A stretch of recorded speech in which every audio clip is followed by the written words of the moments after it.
సరేనండి, చెప్పేస్తా. తమ్ముడు, మన అబ్బాయి నరికేసే కదా వచ్చాడు, ఓటం పాలయ్యి రాలేదు కదా. ఏ గొడవలకైతే పోకూడదు అని నా బిడ్డ దూరంగా ఒదిగి ఒదిగి ఉన్నాడు, వాడే కత్తి పట్టుకునేలా చేశారు. ఇలా చూడు ఓబులేసు, రోడ్లో వచ్చేపోయేవాళ్ళందరూ సెల్ తో ఫోటోలు తీశారు. ఈవినింగ్ పేపర్ లో న్యూస్ వచ్చేస్తుంది. ఖచ్చితంగా రిమాండ్ చేసే తీరాలి. కేసు రాసేటప్పుడు పర్సనల్ మోటివ్ వేయలేదు, ఆత్మరక్షణ కోసమే నరికాడని రాయి. మెయిన్ మ్యాటర్ లో నరికినోడే స్వయంగా సరెండర్ అయ్యాడు అని అండర్లైన్ చేసి మరీ రాయి. అప్పుడేనయ్యా బాబుని బెయిల్ మీద విడిపించగలం. ఎంతో చెప్పి చూశానన్నా, 15 రోజులు రిమాండ్ లో ఉంచి తీరాలని ఇన్స్పెక్టర్ అంటున్నాడన్నా. నా మనుషులు 4 లోపల సబ్ జైల్లో ఉన్నారన్నా. బాబుని జాగ్రత్తగా చూసుకుంటారు. అన్నీ నాకు తెలియకుండా దాచిపెట్టేశాను. రాజకీయ నాయకుల్ని నమ్ముకునే మేము పొట్ట కడుపుకుంటున్నాం. నన్ను ఏం చేయమంటావన్నా? క్షమించన్నా. వెళ్ళు వెళ్ళు. రాజశేఖర్ ఇప్పుడు ఎక్కడ ఉన్నాడు? పార్టీ మీటింగ్ అని హైదరాబాద్ వెళ్ళాడు. చిన్నగా హైదరాబాద్కి పోనిపో. వాడు శాస్త్రసభ నుంచి బయటకు వచ్చేటప్పుడు అక్కడే వాడిని నరికి పారేస్తా. నాన్న, మీరేం టెన్షన్ అవ్వకండి. మీరు కంగారు పడితే వాళ్ళు వేసిన ప్లాన్లో సగం గెలిచినట్టే. మీరు ఊరికి బయలుదేరండి, తర్వాత ఏం చేయాలో మెల్లగా ఆలోచించుకోవచ్చు. అయ్యా, టైం అయింది, కోర్టుకు తీసుకెళ్ళాలి.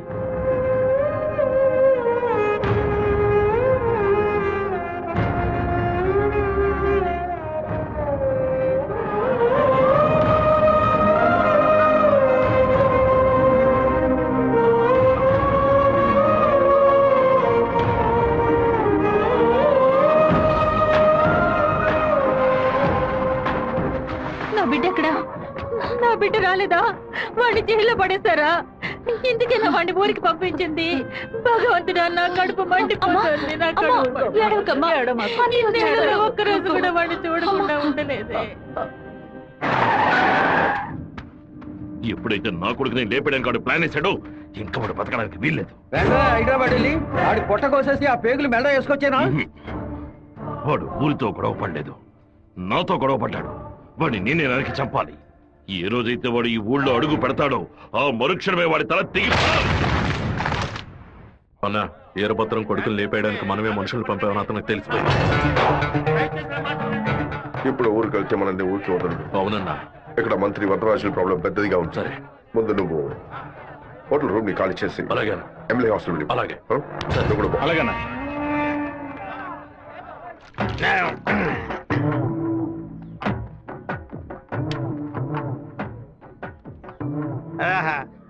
తాగి ఉన్నామే, తాగి బండి డ్రైవ్ చేసుకుంటూ పోతే పోలీసు వాళ్ళు లోపల పెడతారు. నెట్టుకుంటూ పోతాం.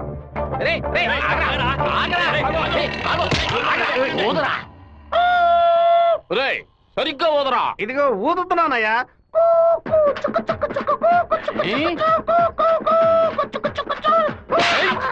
ఎగతాళా? మందు కొట్టావో తెలుసుకోవడానికి ఊదమంటే కొట్టానయ్యా.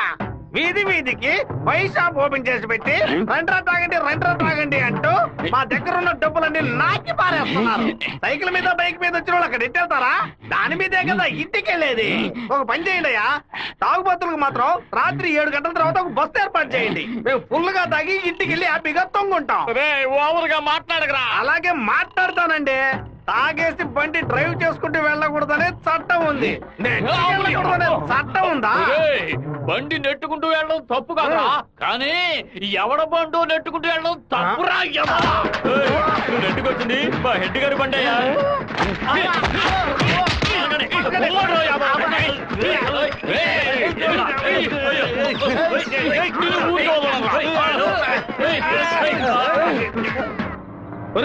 బాబు వచ్చేసాడు. అమ్మగారు చెప్పండి.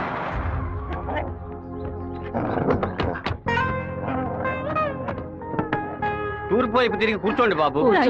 కూర్చో.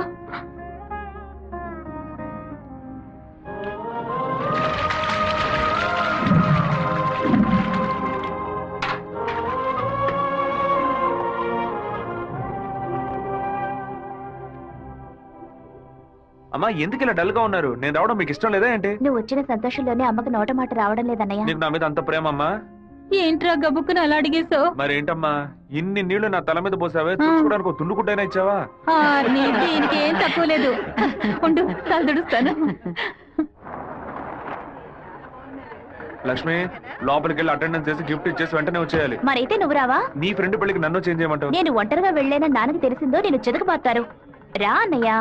అమ్మ వాళ్ళు రాలేదా? నువ్వు ఎప్పుడు ఊరెళ్తున్నావే? ఇంకా 2 రోజుల్లో సెమిస్టర్ ఎగ్జామ్స్ మొదలవుతాయి. రేపు ఉదయమే నేను తిరుపతికి బయలుదేరుతాను. రండి బాబు. కూర్చోండి కూర్చోండి. అనయ్య, ఆ ఎల్లో ఓణి అమ్మాయి ఎలా ఉంది? చండాలంగా ఉంది. మ్యాటర్ ఏంటి? ఆ బ్లూ ఓణి నీకేమైనా పిచ్చి పట్టిందా? అది కాదు, ఇక్కడున్న అమ్మాయిలందరూ మన క్యాస్ట్ వాళ్లే తెలుసా? వీళ్లలో ఒక్కరినే నువ్వు సెలెక్ట్ చేసుకున్నావు అనుకో, నేను అది వెళ్ళి అమ్మ చెవిలో ఊదుతాను, అమ్మ నాన్న చెవిలో ఊదుతుంది, ఆ తర్వాత నీ పెళ్లిలో నాదస్వరం ఊదుతారు. ఎందుకంత కక్ష?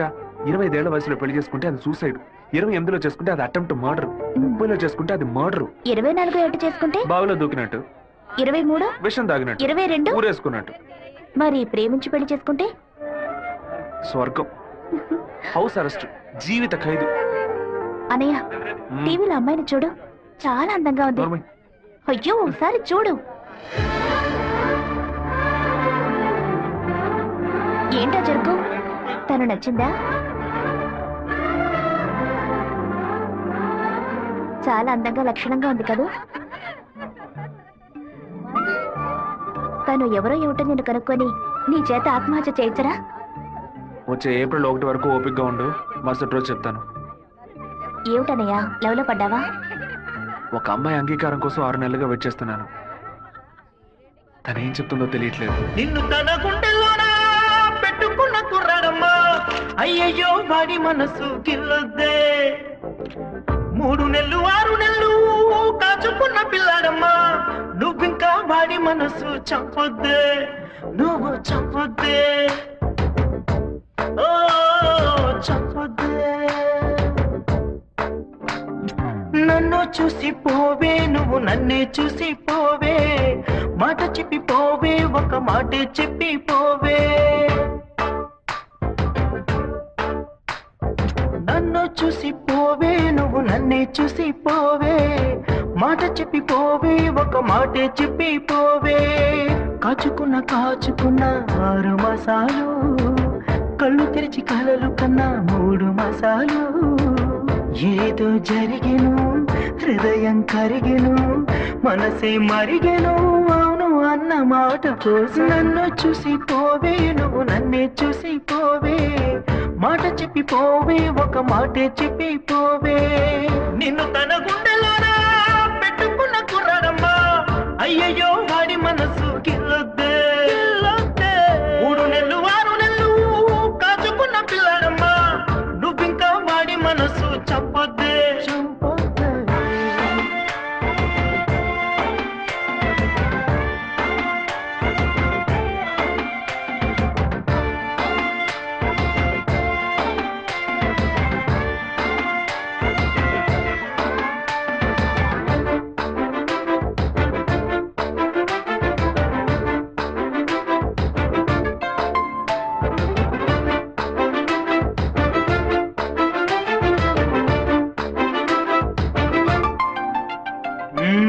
చిన్ననాటి స్నేహమిది, తీరిపోని దాహమిది, నా మనసు తాకింది ఆనాడు ఆనాడు.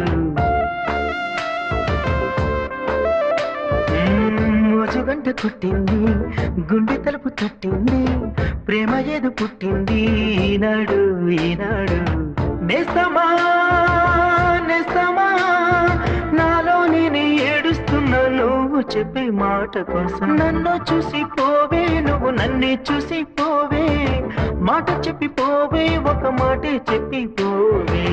నిన్ను తన గుండెలోనా పెట్టుకున్న కుర్రాడమ్మా, అయ్యయ్యో వాడి మనసు గిల్లొద్దే. 3 నెలలు 6 నెలలు కాచుకున్న పిల్లాడమ్మా, నువ్వింకా వాడి మనసు చంపొద్దే, నువ్వు చంపొద్దే.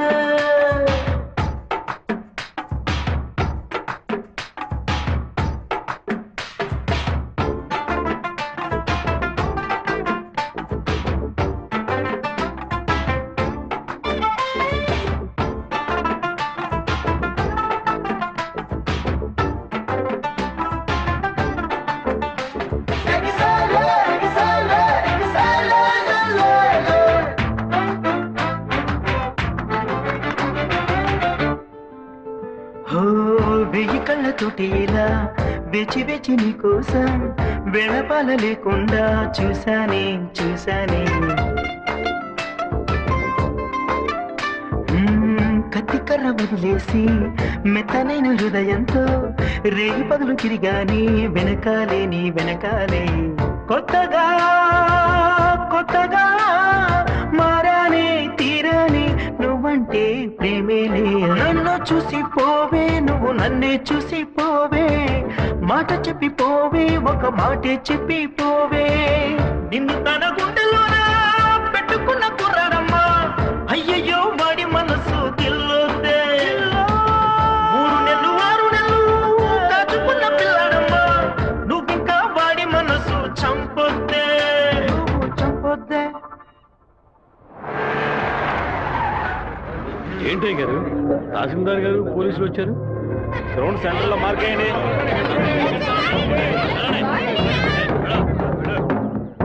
ఏంటో అర్థం కావట్లేదా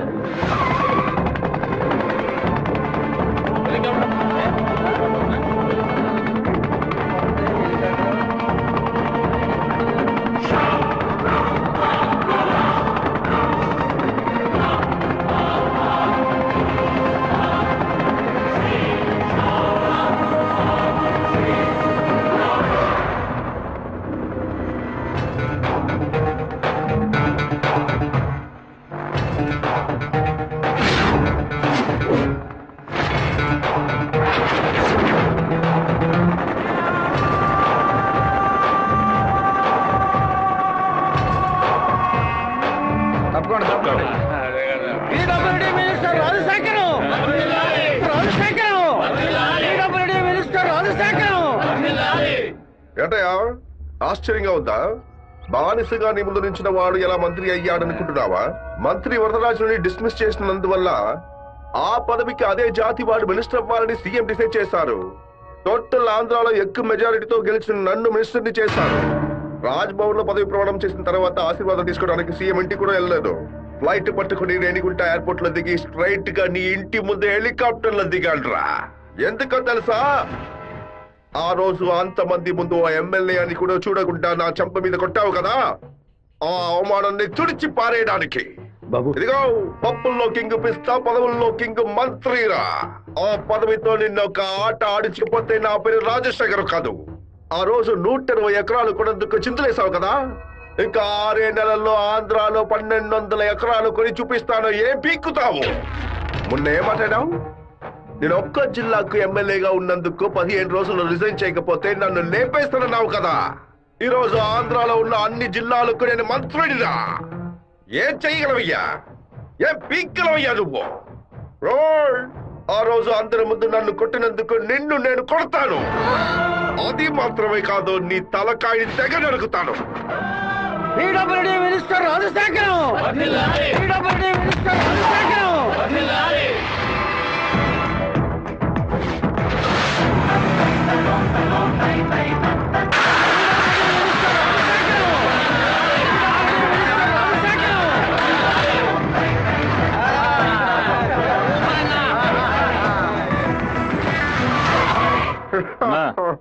నిన్ను కలవాలని వీరభద్రం కొడుకొచ్చాడన్నా. వాడితో ఎంతమంది వచ్చారు? ఒంటరిగా వచ్చాడన్నా. రానివ్వు.